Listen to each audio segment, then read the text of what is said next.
약할 때 강함 되시네. 나의 보배가 되신 주 나의 모든 것.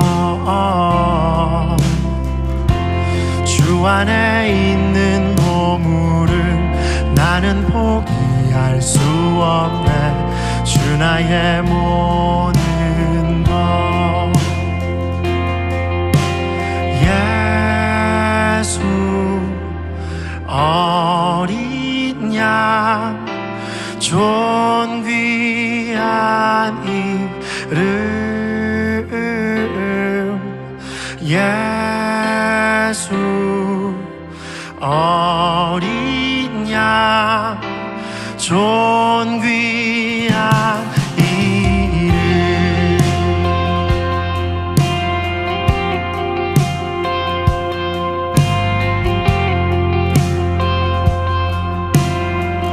약할 때 강함 되시네.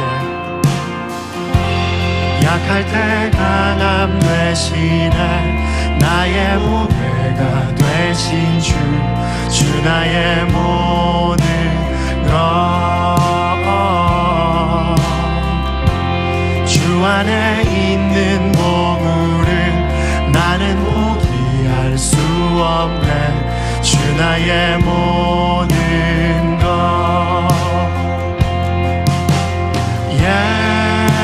예수 어린 양 존귀한 이름. 예수 어린 양 가장 존귀한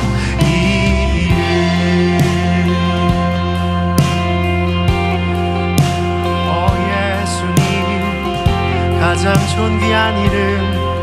예수 그리스도 우리의 죄 사하셨네.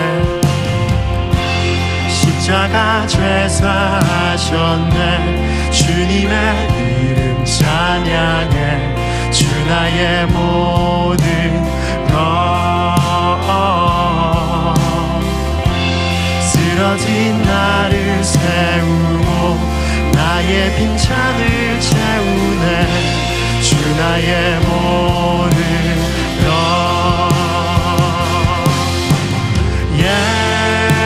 예수 어린 양 존귀한 이름.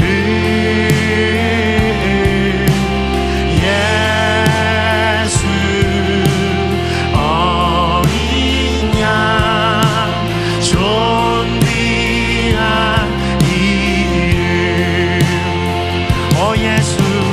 예수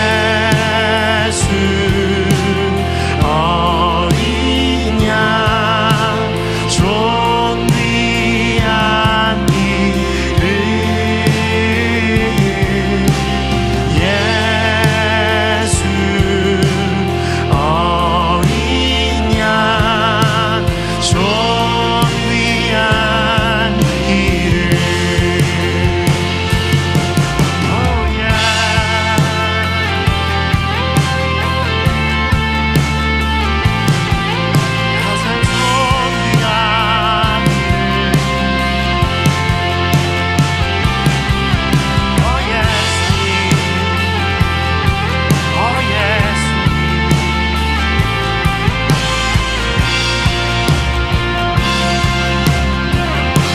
우리 함께 예수 그리스도 어린 양.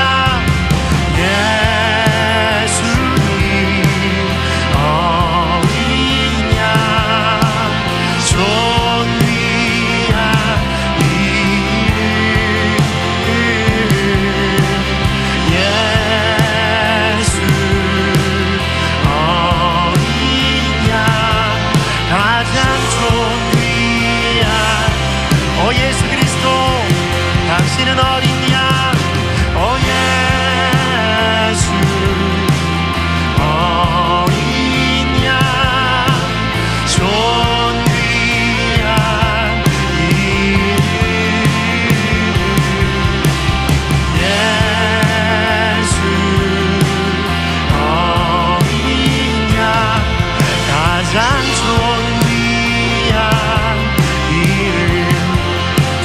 위대한 이름, 가장 존귀한 이름, 예수 그리스도 가장 존귀한 이름.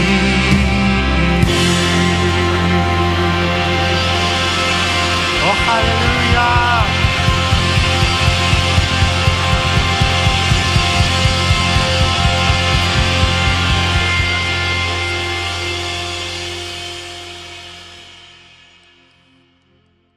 오늘 시편 23편 1절부터 6절까지 말씀을 같이 읽었습니다. 시편 23편 1절부터 6절까지 말씀, 우리가 잘 아는 말씀이고, 여호와는 나의 목자시니 내게 부족함이 없으리로다. 그 부족함이 없다는 말은 결핍이 없다, 결핍이 사라졌다, 그 말이고요. 우리 사람들은 다 결핍이 있지만은 그 결핍을 주님 만나면 해결된다. 다른 거 만나면 해결되는 게 아니고, 뭘 갖다 놔도 해결 안 돼요, 여러분. 결핍이라는 건요, 남편도 해결해 줄 수 없어요. 자녀들도 해결해 줄 수 없어요. 돈도 해결해 줄 수 없어요, 여러분.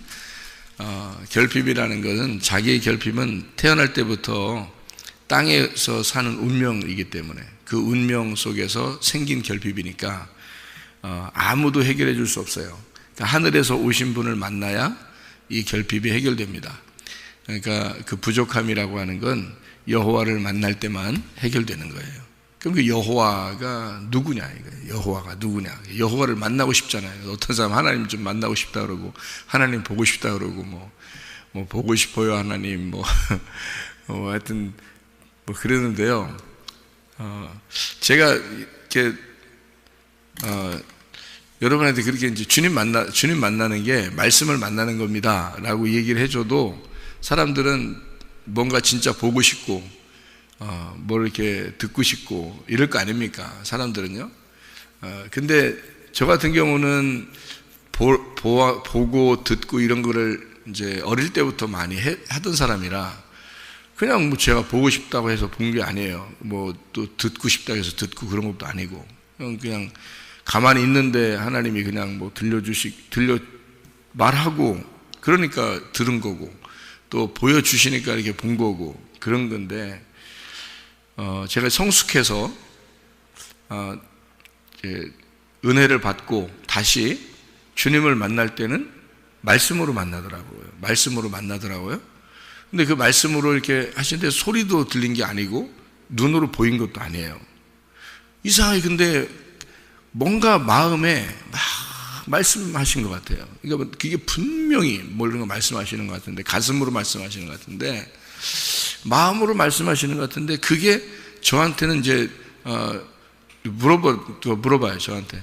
그럼 본 거, 들은 거, 그 주님을 이렇게 가슴으로 이렇게 말씀하신 것 같이 안다는 거, 이거 어떤 게 주님을 탁 직면하고 주님을 탁 앞에서 이렇게 만난 것 같고, 어떤 게 그런 것 같으냐고 물어보더라고요.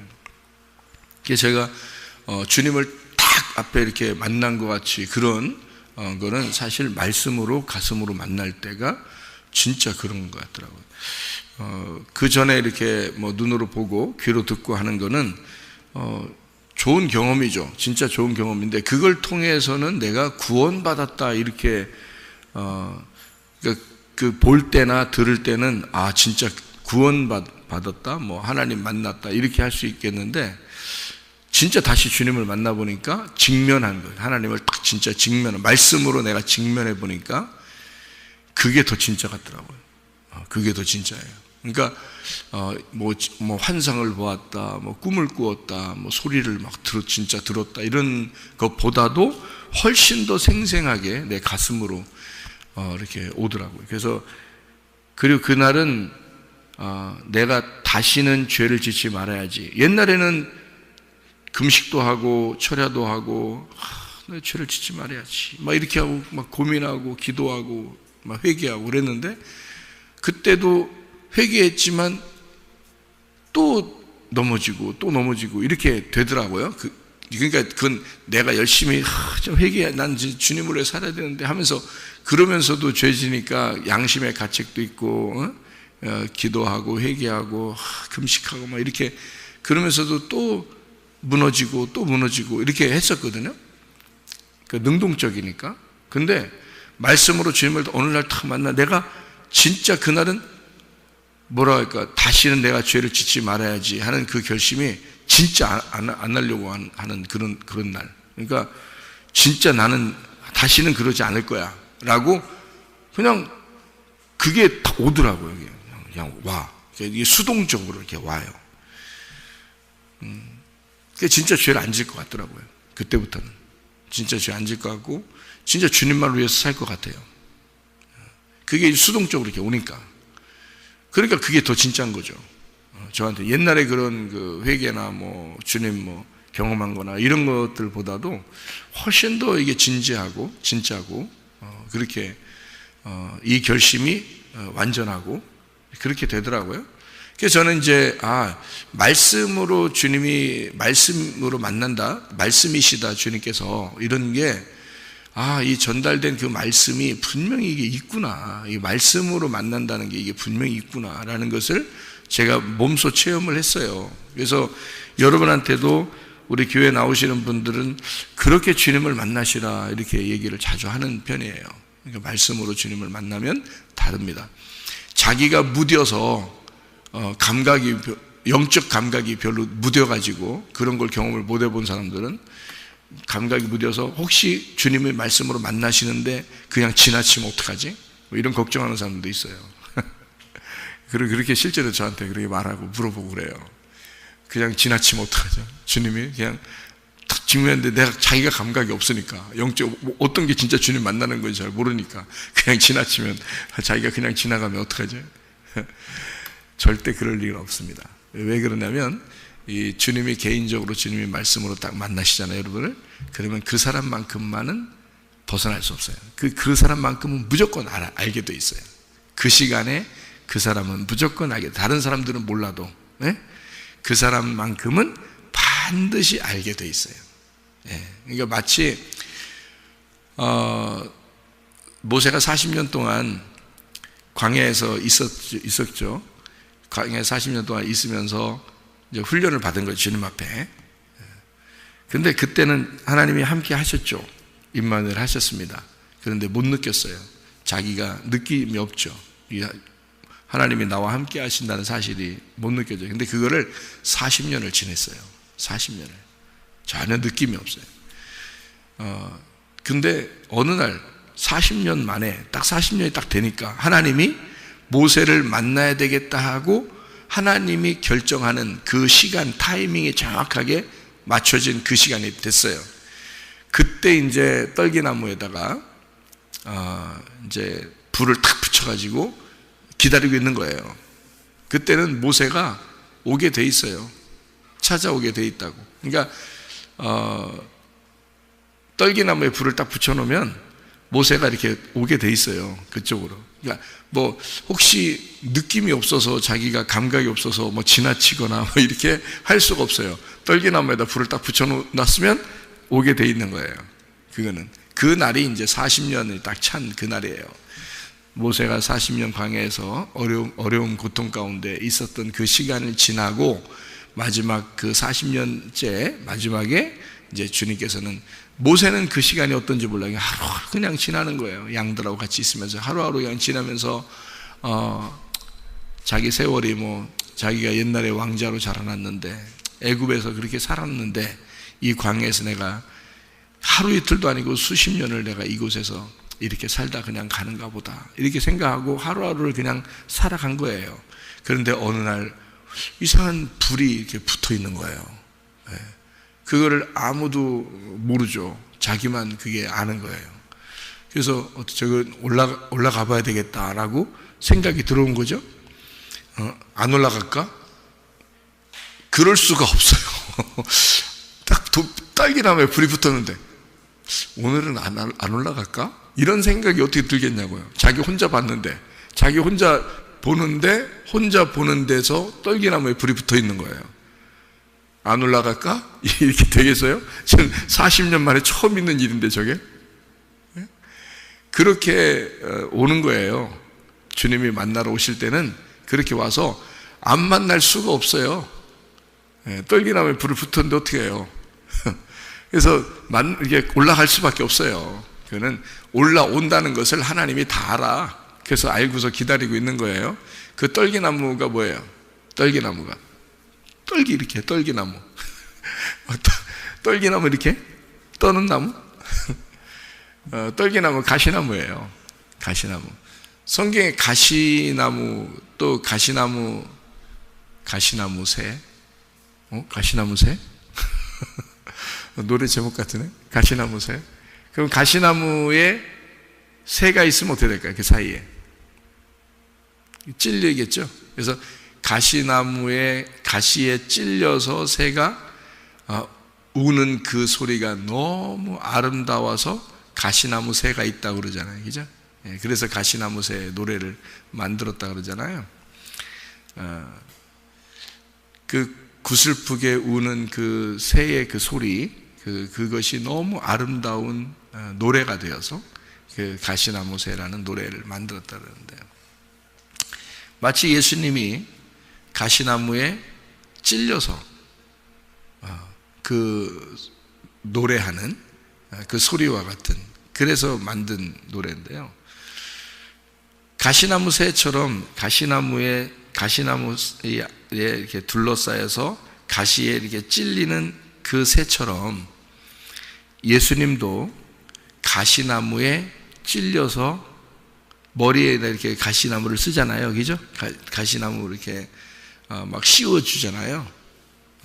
그래서 막 피가 흐르겠죠. 가시나무가 이렇게 보통 요만한 가시가 아니고 이 사막의 가시들은 이게 길어요. 가시가 이렇게 삐죽하고 두껍고 튼튼하고 마치 못과 같이 이렇게 깁니다. 그런 거를 이제 만들어 가시나무를 이렇게 사람들이 그걸 어떻게 만들었는지 그걸 갖다가 그냥 확 씌워서 했는데요. 그 가시라고 이렇게 성경에 나올 때는요, 가시나무라고 하는 것이 성경에 나올 때는 그게 핍박, 고통 뭐 이런 걸 의미할 때 가시나무라고 이렇게 나오거든요. 핍박, 고통. 그래서 가시나무에 예수님이 가시나무에 찔려, 그러니까 머리가 이제 가시나무 이 관을 쓰셔서 찔렸어요. 그 가시나무 관을 쓰신 이 관이 가시나무, 사람들이 볼 때는 그거를 씌우면서 이 저주받은, 이 핍박받는, 내가 이 일을 더 고통스럽게 만들어야지 하면서 가시나무를 씌웠겠지만, 우리들이 지금 예수님의 그 가시면류관을 우리가 지금 본다면, 그죠? 우리가 지금 그 가시면류관을 보고 있다면 어떤 마음이 들까요? 저주받은, 고통스러운, 핍박받는 이런 것으로 보일까요? 아니면 영광의 면류관으로 보일까요? 영광의 면류관으로 보이죠. 왜냐하면 그분의 그 죽음이 곧 영광이 됐으니까요. 그죠? 그러니까 그분이 죽지 않았으면 부활이 없는 거죠. 그렇게 죽으심으로, 고통받고 핍박받고 죽으심으로 다시 살아나는 주님을 우리가 믿고 있는 거예요. 부활하신 그 주님을 믿고 있으니까 가시면류관, 다시 말하면 그의 죽음은 곧 부활이고 그의 가시면류관은 우리에게 영광의 면류관이 되는 거죠. 이 무슨 말인지 이해가 되시죠? 그래서 노아 방주도 방주 자체가 사실 어떻게 보면 무덤과 같아요. 무덤과 같이 안식하고 죽으러 들어가는 무덤과 같은 장소예요. 노아 방주가. 그리고 1, 2, 3층으로 돼서 3층에만 창문이 있어요. 그러니까 노아 방주를 1층으로 들어갑니다. 어둠으로 들어가요. 그 다음에 위로 올라가면서 3층, 그러니까 사람이 위로 올라가는 1, 2, 3층으로 올라가서 3층에서 창문을 이제 밖을 쳐다보게 되는 그런 게 이제 3층이거든요. 그러니까 3층에만 빛이 내려와요. 그러니까 3층에만 말씀을 깨닫게 된단 말이죠. 그래서 1층 어둡고 2층 어둡고 3층에 올라가면 말씀을 깨닫게 되는 거예요. 그게 1, 2, 3층으로 노아 방주를 지은 거예요. 그게 마치 무덤과 같은 관, 우리의 그 죽으면 들어가는 관처럼 생겼단 말이에요. 딱 네모 상자 딱 해가지고 들어가는 관처럼 생겼어요.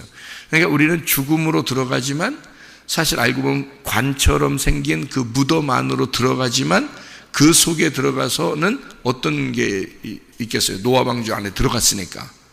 예, 그게 안식을 누리는 장소가 된단 말이죠. 그죠? 그러니까 가시면류관처럼 죽임을 당하는데 알고 보니까 그게 영광의 면류관이더라. 무슨 말인지 이해가 되시죠? 그러니까 죽고자 하는 자는 살더라 그거죠. 고통 없는 영광은 없다, 이런 말도 있죠.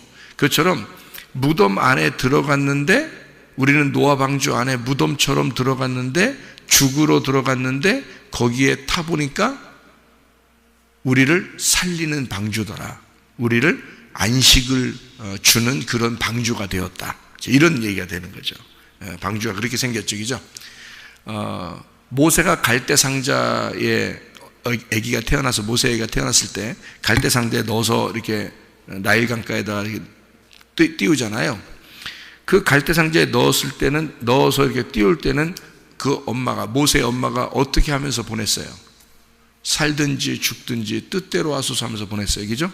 예, 그 노래가 거기서 생겼다 그랬죠? 살든지 죽든지 뜻대로 하소서. 그 노래가 거기서 생긴 것 같아. 그러니까 모세를 띄워 보내면서 그 노래를 엄마가 부르면서 하염없이 눈물을 흘렸을 거 아니에요. 자기 아들을, 그 사랑스러운 아들을 이렇게 보내면서. 그게 그 갈대상자가 뭐겠냐고요. 그게 모세의 무덤이에요. 이해가 되겠어요? 모세의 무덤이라고. 근데 그거를 그냥 지나치지 않고 하나님의 뜻대로 하시옵소서라고, 다 너는 이렇게 나는 너를 내 가슴에서 너를 띄워 보낸다. 응? 내가 너를 띄워 보낸다. 이렇게 보내잖아요. 그러니까 죽음으로 보내는 것 같은 거죠. 그죠? 자기에게서 이제 떨어지는 거잖아요. 너는 영원히 나를 못 만날지도 몰라.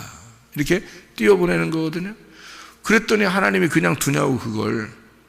하나님이 모세를 태어나게 했는데 하나님이 책임지죠. 그래서 모세의 그 갈대상자의 뚜껑을 여는 사람은 바로의 공주였단 말이에요. 그래서 뚜껑을 열어서 이 아기를 거기서 꺼내면 뭐가 되는 거예요? 부활하는 것이 되는 거죠. 무슨 말인지 알겠어요? 그러니까 여기서 살든지 죽든지 뜻대로 하소서 하고서 이제 나로부터 죽었다, 너는 나로부터 분리가 되었다, 이렇게 떠내보내니까 이쪽에서는 하나님의 뜻대로 그 모세를 살려서 애굽의 왕자가 되도록 만들었더라는 거지. 그죠? 그러니까 갈대상자도 똑같이 노아의 방주와 같은 내용이란 말이에요. 이게. 법궤는 또 어떤가요? 법궤가 똑같이 생겼어요. 네모상자처럼 이렇게 생겼어요. 그 법궤가 사실 뚜껑 열리면 어떻게 되는지 알죠? 그래서 사람들이 승질나면 뭐 열렸다 그래? 승질나면 뚜껑 열렸다 그래. 이 법궤가 뚜껑 열리면 어떻게 되는 줄 알아요? 다 죽어요. 왜냐면 그 법궤가 뚜껑이 열리면 죽습니다. 율법이기 때문에. 사람들이요, 그걸 쳐다보면 죽게 돼 있어요. 성경에 그런 내용이 있죠. 그죠? 법궤를 메고 오다가 이게 뚜껑이 흔들려 가지고 속을 쳐다보면 다 죽어버립니다. 그런데요, 이 법궤의 뚜껑이 딱 닫히면 뭐가 되는 거예요? 예, 관이 되는 거예요. 관. 무덤이 되는 거예요. 그러니까 이게 딱 법궤처럼 이렇게 딱 돼 있는 상자가 뚜껑이 딱 닫히면 이게요, 이게 하나의 관처럼 딱 보이잖아요. 그 뚜껑이라는 게 속죄소예요. 이게 속죄소. 시은좌라 그래요. 그러니까 주님의 보좌, 하나님의 보좌가 어디 있냐면 법궤 뚜껑이 하나님의 보좌예요. 성경에서 말하는, 여러분이 하나님의 보좌에 앉으소서, 그 법궤 뚜껑이 하나님의 보좌예요. 성경에서 말하는 보좌는. 근데 그 시은좌라고 그래, 그걸. 그래서 시은좌, 하나님의 보좌, 이렇게 말하거든요. 시은좌라는 얘기 들어봤죠? 그죠? 성경의 시은좌. 이게 은혜의 자리라는 뜻이에요. 시은좌. 그리고 그걸 보좌라고 그렇게 말하고요. 법궤의 뚜껑이라고 그래요. 그걸 속죄소라고 그럽니다. 속죄소. 이 들어봤죠? 성경이죠? 속죄소가 있죠? 그 속죄소가 다른 데 어디 있는 게 아니고요, 법궤 뚜껑을 속죄소라 그러는 거예요. 왜? 뚜껑을 닫아야 구원을 받아요, 사람들이. 이 뚜껑 열리면 율법이 나와서 사람들을 심판하고 죽이는 겁니다. 그러니까 이 뚜껑을 닫아놔야 돼요. 뚜껑을 닫아놓고 하나님이 그 위에 앉아 계시는 거예요. 그러면은 우리들은 율법이 우리를 심판하지 못하는 거죠. 그래서 그거를 시은좌, 은혜의 자리다 이렇게 말하고, 하나님이 앉아 계신 자리이다 이렇게 얘기하는 거예요. 그것을 속죄소, 죄를 속하는 장소다 이렇게 해서 법궤 뚜껑에서 죄를 속하는 거예요, 여러분. 그게 속죄소예요. 그러니까 여러분은 법궤를 그냥 법궤 이렇게만 알지, 사람들이요, 이게 속죄소가 뭔지, 시은좌가 뭔지, 보좌가 뭔지 잘 몰라요, 사람들이요. 그냥 법궤, 그럼 법궤 이렇게만 알단 말이에요. 그래서 이게 뚜껑이 닫히면 이게 은혜를 우리에게 베푸는 거예요. 이게 무슨 말이냐면, 뚜껑이 열리면 율법이 우리를 심판해, 죽음을 얘기하는 거예요. 그러니까 뚜껑이 열려서 우리가 죽고 그 뚜껑을 닫아서 은혜를 베푼다 이런 뜻이에요. 그게 그러니까 그 법궤의 뚜껑이 닫혔다라는 말은, 이게 뚜껑을 닫아놨다라고 하는 것은 하나님의 말씀이 법궤거든요. 그렇죠? 하나님 말씀이 법궤예요. 그것을 주관하시는 분이 하나님이시고요. 그래서 하나님이 거기에 계시는 겁니다, 법궤에. 그러면 그 법궤가 하나님의 말씀이에요. 그 하나님의 말씀을, 법궤를 여호와의, 만군의 여호와의 이름이라고도 그래요. 그게 사무엘하 6장 2절에 나와 있는 얘기죠. 만군의 여호와의 이름이라. 그래서 그 법궤라 그래요. 그래서 예수 이름, 그 여호와의 이름이 예수 이름이니까 예수의 이름으로 귀신아 나가라 그러면 귀신이 떠나가는 겁니다. 왜? 그 법궤가 나간 거란 말이에요. 법궤라는 말씀이, 예수님이 나갔기 때문에 그걸 맞고 귀신이 떠나가는 거예요.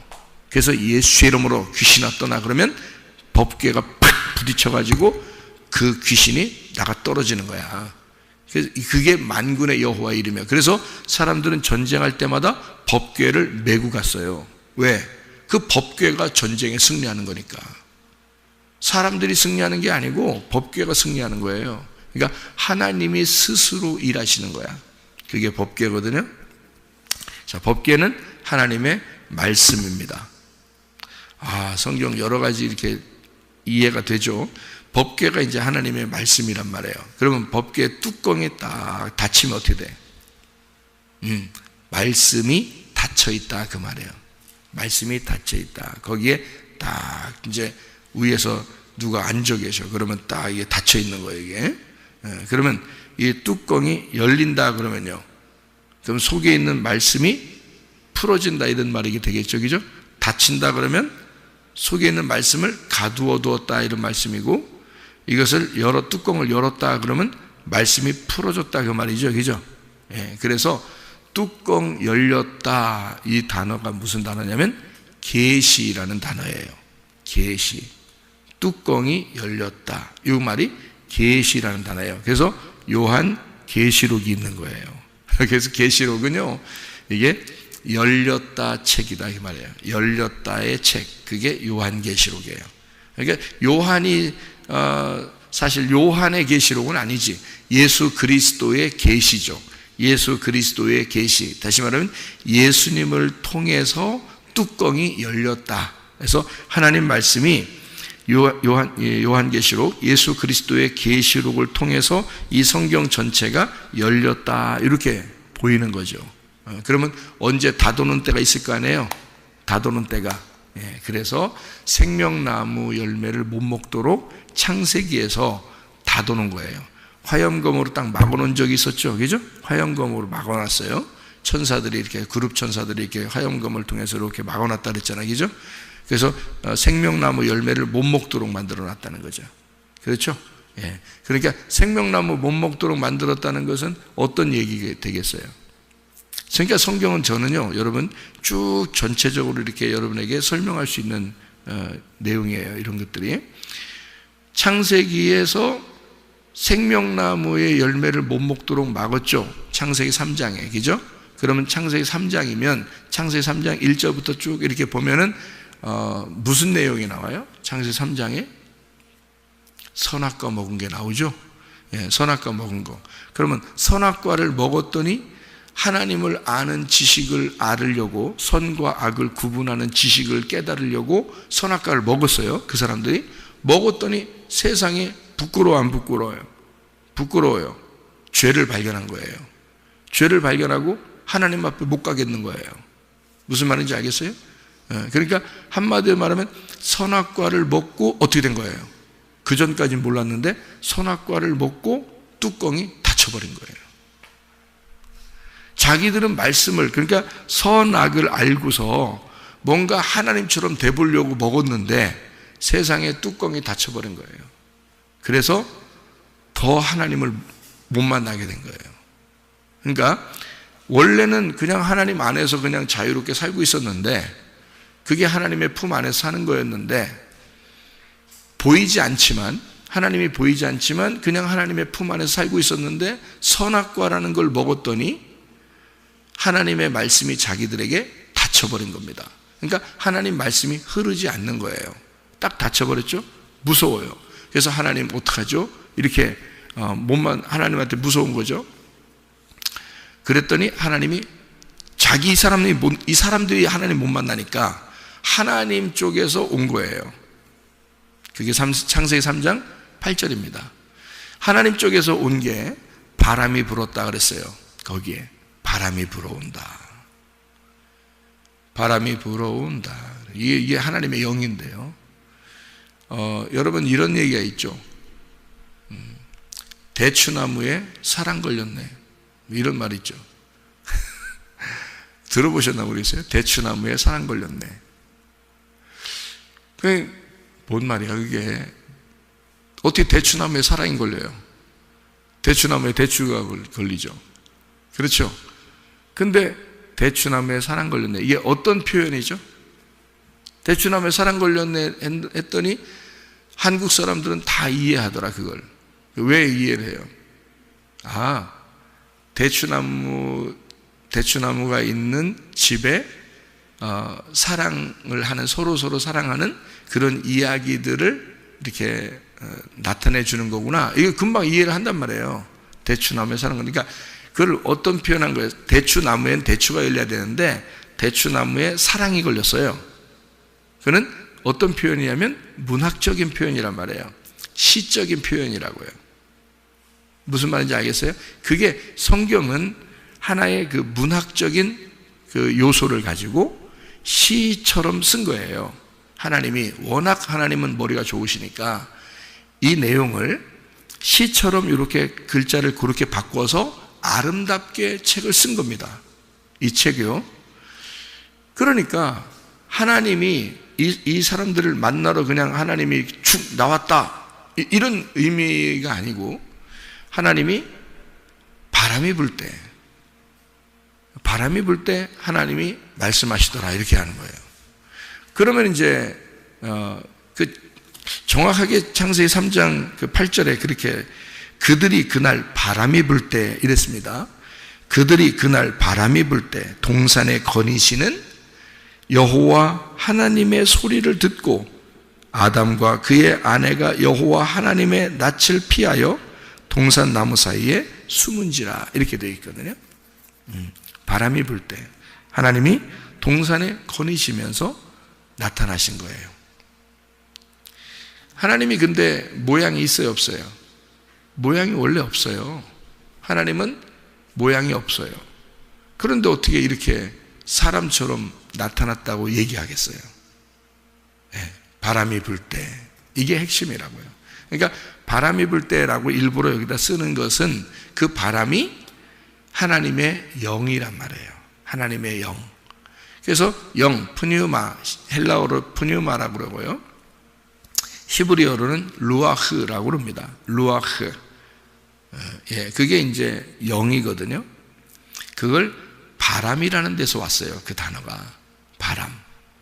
그러니까 하나님은 바람이 부는 것을 임의로 바람이 불기 때문에 어디서 오며 어디로 가는지 너희가 알지 못한다. 그러니까 하나님도 그러신 분이다 이런 말이에요. 영이다. 그래서 푸뉴마, 이게 영, 바람이라는 단어인데요. 창세기 2장 7절에 인간을 만들 때 먼지와 같은 인간들을 이렇게 조성하셔서 생기를 불어넣어 줍니다. 거기에서는 생기가 하나님의 영이었던 거예요. 하나님의 영. 그러니까 생기를 불어넣어 주면서 하나님이 그 사람을 만든 거예요. 그러니까 그 생기, 하나님으로부터 나오는 생기가 그게 바람이고요. 그게 영이라는 말이에요. 그러니까 하나님의 영을 그렇게 표현한 거예요. 생기, 이렇게 표현한 겁니다. 그리고 다른 쪽에서는 바람이라 이렇게 표현한 거예요. 같은 단어인데 또 다른 쪽에서는 영이라고 표현한 거예요. 같은 단어, 다 루아흐라는 단어를 쓴 거예요. 영이라는 단어를. 그러니까 우리는 문학적으로 이 책을 루아흐라는 영이라는 단어를 한쪽에서는 생기라고, 한쪽에서는 바람이라고, 한쪽에서는 영이라고 썼구나. 이렇게 이제 이해하게 되면 하나님을 좀 더 자세하게 설명을 할 수가 있겠죠, 그죠? 그런 게 그렇게 되는 거예요. 하나님 원래 모양이 없으니까, 우리가 하나님 볼 수가 없으니까 이해가 되겠죠, 무슨 말인가? 그것처럼 이렇게 성경은 이렇게 그 문학적인 어떤 표현을 통해서 우리에게 다가오시는 거거든요. 그러니까 법궤 이 자체를 만들었을 때도 뚜껑이 닫혔다 또는 뚜껑을 연다 이렇게 되는데요. 우리가 일부러 뚜껑이 열려서 우리를 보게 되면 우리는 죽습니다. 그런데 누군가가 그 무덤 안에서 죽으면, 그리고 이 무덤 문을 깨뜨리고 완전히 부활하신다면 법궤는 다 열려버리는 거예요. 그거를 성경에서는 계시록이라고 그렇게 말한 거예요. 그래서 이게 열렸다는 책이다 이렇게 말한 거고, 창세기는 어떤 책이냐? 우리가 보통 책을 쓰면 사람들이요, 서론, 본론, 결론으로 책 씁니다. 그죠? 성경은 어떻게 되면 창세기부터 요한계시록까지 돼 있어요. 그럼 여러분이 언뜻 생각할 때는 창세기가 여는 책이고, 그 다음에 마지막 요한계시록인 딱 이렇게 결론 부분으로 닫아놔서 열고 마지막 다 쓰고서 요한계시록으로 딱 닫아놨다 이렇게 생각한다고요. 근데 하늘나라의 생각은 우리 땅의 생각하고 반대라고 그랬죠. 그죠? 창세기가 닫아놓는 책이고요, 요한계시록이 열어놓는 책이에요. 왜 그러면 계시록이라는 계시라는 단어가 연다라는 단어거든요. 덮개를 연다라는 단어예요. 그 단어가. 그러면 창세기는 뭐냐면 세상을 창조해서 시작하는 거거든요. 그럼 왜 창세기를 시작해서 요한계시록까지 쭉 이 성경책이 이렇게 두껍게 있느냐? 그 말은 처음에 선악과를 먹고 하나님과 관계가 닫혔어요. 하나님과 관계가 닫혔다고요. 이게 닫혔기 때문에 누군가가 와서 문을 열어주려고 오신 분이 예수님인 거예요. 그러니까 문이 닫혀서 문을 열어주려고 오신 분이 예수님이고, 우리에게는 그 문이 다 열렸다 해서 계시록이 되는 거예요. 그러니까 우리 사람들이 책을 쓰는 내용하고 다르죠. 사람들이 책을 쓰면은 처음에는 이렇게 서론 부분을 이렇게 쓰다가 잘 모르겠어 무슨 내용인지, 그러다가 이제 뭐 결론 부분으로 이제 쭉 책을 써나가잖아요. 근데 그래서 딱 마지막으로 딱 끝낸다고요. 근데 이 성경책은요, 처음에 이 창세기 시작을 해서 딱 닫아놓는다고요. 그러니까 너희들이 율법적으로 이게 선악과를 먹고 닫혔어. 그래서 이게 닫아 있어서 누군가가 이 문을, 우물의 문을 열어주지 않으면 우물물을 마실 수가 없도록 만들어 놓은 거예요. 그래서 예수님이 와가지고 이 우물물을 열어주는 거예요. 그래서 야곱도 라헬과 레아를 이렇게 만나러 갔을 때 거기서 목자가 오면 이 우물을 열고 물을 마시게 할 것입니다 했는데, 야곱이 문을 열어주고 그 물을 마시게 하잖아요. 그 야곱이 문을 여는 자였기 때문에 그런 거예요. 그러니까 그 성경은 다 그렇게 돼 있는 거예요. 그러니까 예수님을 이 땅에 우리의 문을 열어주는 자, 그러니까 법궤의 뚜껑을 열어주는 자예요. 어떻게 하면 자기가 죽고 이 뚜껑의 문을 부셔서 열어줘서 우리로 하여금 이 말씀을 깨닫게 해주는 게 하나님의 성령이죠. 부활하고 난 다음에 예수님의 영이 우리를 보게 하고 알게 하는 거거든요. 열게 해줘요. 그래서 이걸 열려면, 법궤의 말씀을 열려면 성령이 오셔야 돼요. 성령이 와서 그 말씀을 열어줘야 이게 깨닫게 되는 거거든요. 예, 이게요.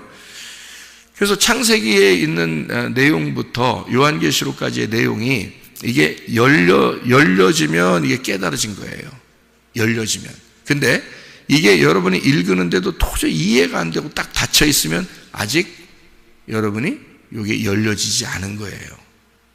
그러니까 처음에 선악과를 먹고 문이 닫힌 거예요. 그래서 말씀을 못 깨닫고 하나님을 못 만나는 겁니다. 여러분, 하나님 만나려면요, 말씀을 만나야 되는 거예요.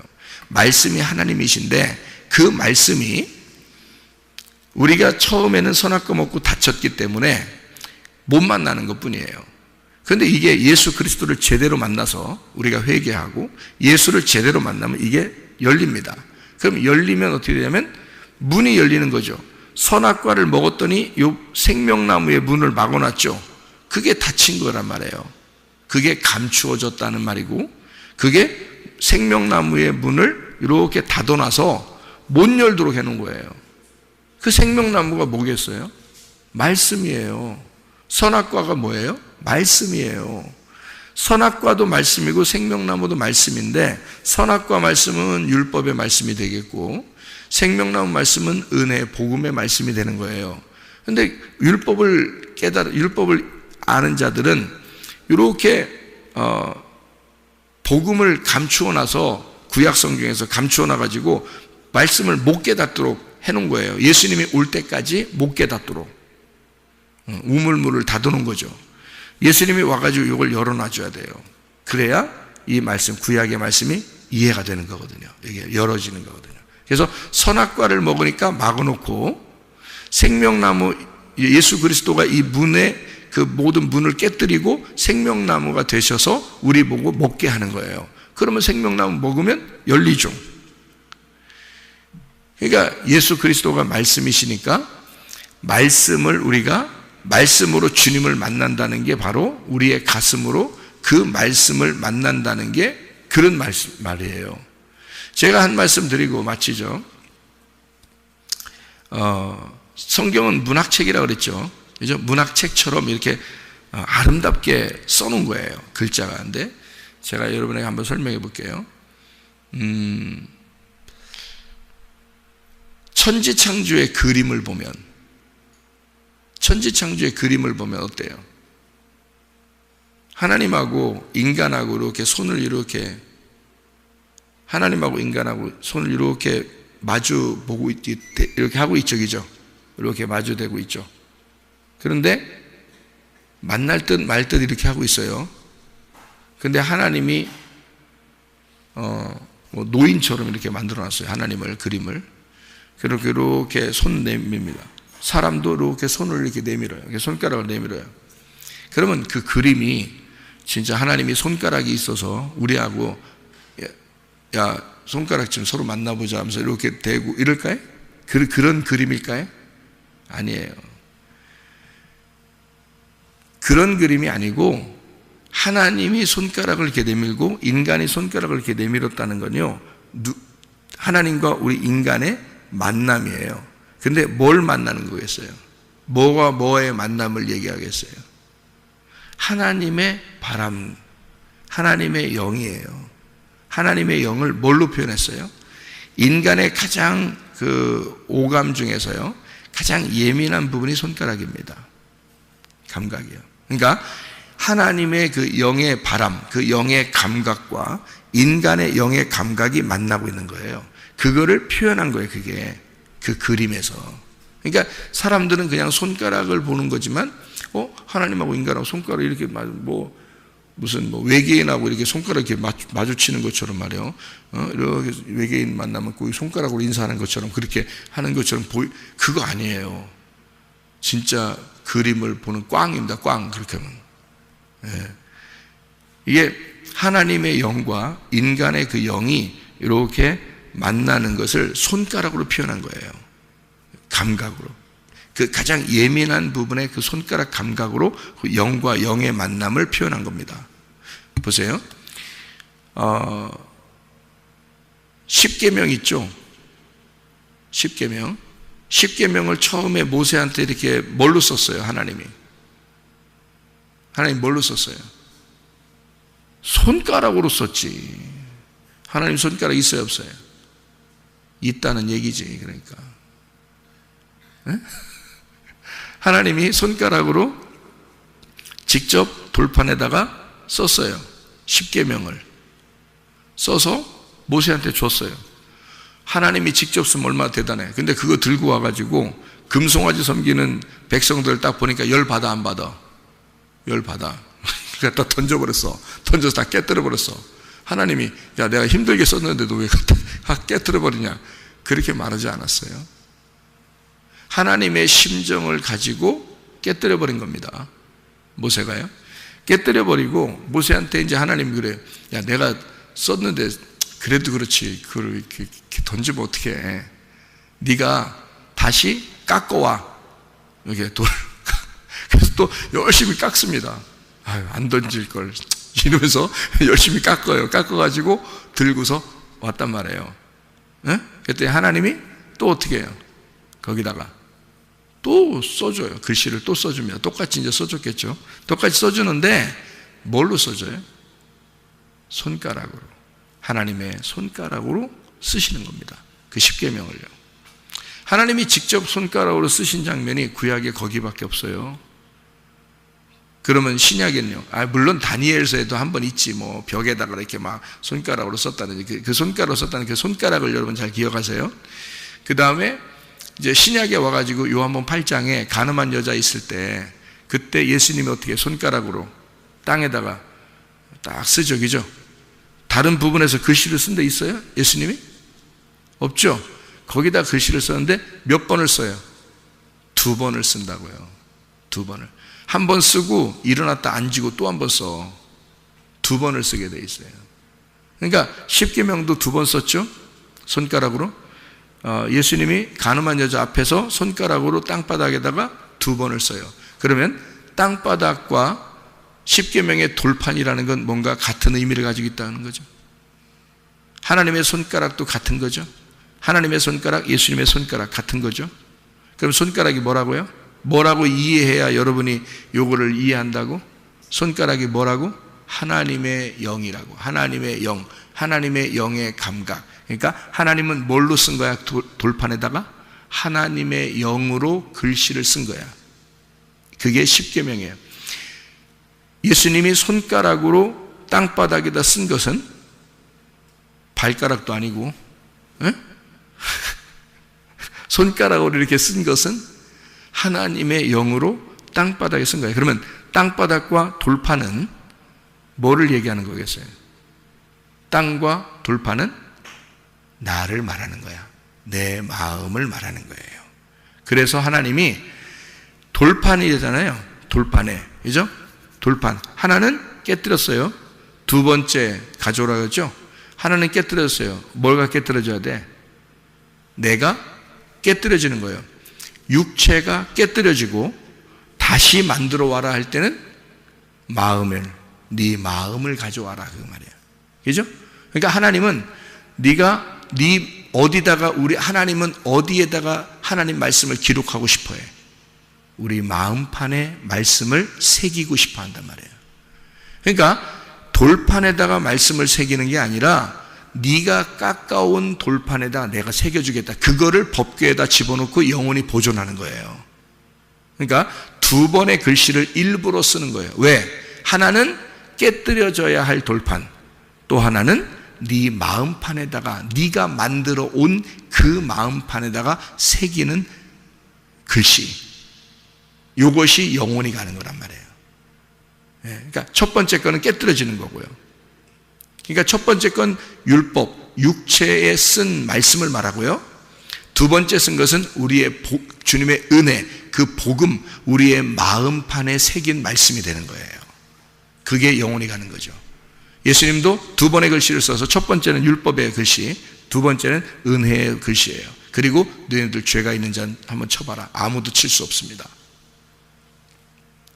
그러니까 두 번의 글씨를, 이 손가락으로 하나님의 영으로 우리 마음판에 말씀, 그러니까 영적으로 말씀을 깨달으면 어떤 말씀이 되겠어요? 아하, 우리의 마음판에 말씀을 새기고 싶어 하시는 주님이구나라는 것을 깨닫게 되는 거죠. 글씨로 밖에, 이런 성경책이 이렇게 밖에 있다고 해서 여러분 구원받는 게 아니란 말이에요. 이 성경책 들고 다녔다고 구원받는 게 아니에요. 교회 열심히 다녔다고 구원받는 것도 아니에요. 어디에다가 말씀을 새겨야 된다? 마음판에다가 말씀을 새겨야 된다. 여호와가 뭐가 되시면 부족함이 없다? 나의 목자가 되시면 부족함이 없다. 네가 주인이었는데 예수 여호와가 말씀이시라. 그 말씀이 너에게 목자가 되시면, 말씀이 너의 목자가 되시면 너는 부족함이 사라질 것이다. 너의 결핍은 사라지게 될 것이다. 여러분, 여호와가 우리의 목자가 되셔서 여러분의 모든 부족함이 사라지기를 바랍니다. 그리고 모든 결핍을 사라지고 그리스도 예수와 동행하다가, 그 말씀과 동행하다가 주님 만나시기를 바랍니다. 기도하겠습니다.